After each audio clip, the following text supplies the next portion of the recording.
Hey guys! Welcome to my channel. So this is part 2 ng last video natin. Sorry medyo natagalan kasi medyo busy ako. So let's get started!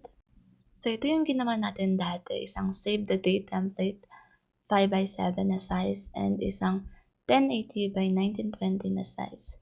So punta lang tayo sa Canva and then create tayo ng design.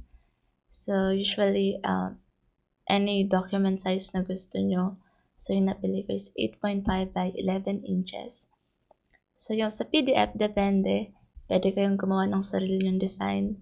And pwede rin kayong humanap sa Canva. So, lagyan ko lang to ng name. So, type ko lang is invitation. So, dito, hanap lang ako ng thank you na mockup. So, yan. Ganito lang ako paano pumili or paano mag-create ng template sa Canva. So, once na may napili ka na, kunwari ito yung napili ko. Just make sure lang guys na you edit the template to your own branding. Size pa lang ito. Okay, 77. Tapos duplicate ko. Pwede nyo gawin yung logo nyo. And then, text dito. Kung anong text na gusto nyo. Like, thank you message na kung anong yung thank you message na gusto nyong ilagay. So, next is gagawa na tayo ng button. So, click lang natin tong sa shape. So, rectangle. And then, add lang tayo ng rectangle na shape. Tapos, lagay ko lang yung click mo yung palagi nilalagay ko dito.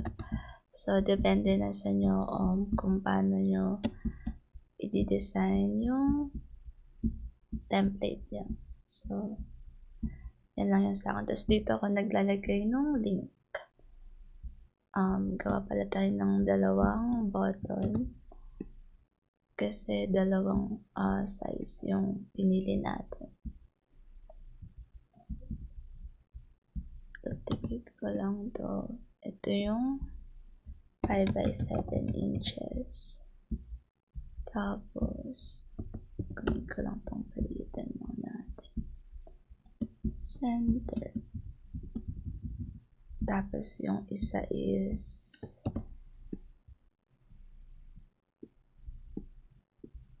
1080 by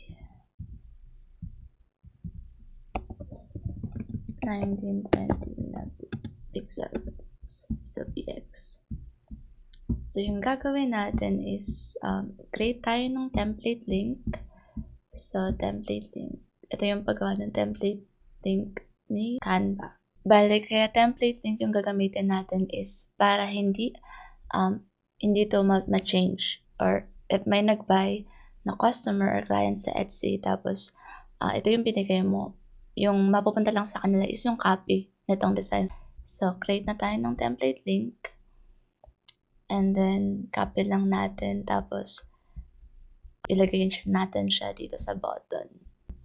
So, paste lang natin dito. And then, same process ng 1080 by 1920. So, create lang tayo ng template link.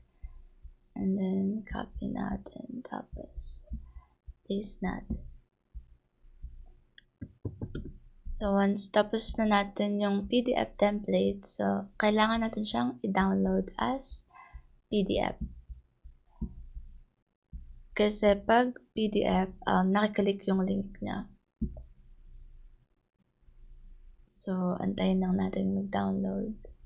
So, once okay na siya, regarding sa PDF, I always make sure na to click the template link bago ko siya i-upload sa Etsy kasi minsan nagkakaroon ng problem. So, para lang i-check natin kung tama yung nalagay natin na template. So, if tama naman, ito yung itsura niya. Bale, since ako yung naggawa nito, merong 2 options. It's either edit template or use template for new design. If, like, for example, yung customer yung nakabili na siya, yung makikita niya is so, gawa lang tayo ng new incognito and then paste natin. So, ito yung makikita ni client or ni customer. So, use template for new design lang siya. So, ito yung end ng part 2 natin. So, hopefully, mabilis ko lang magawa yung part 3. And see you on my next video. Bye, guys!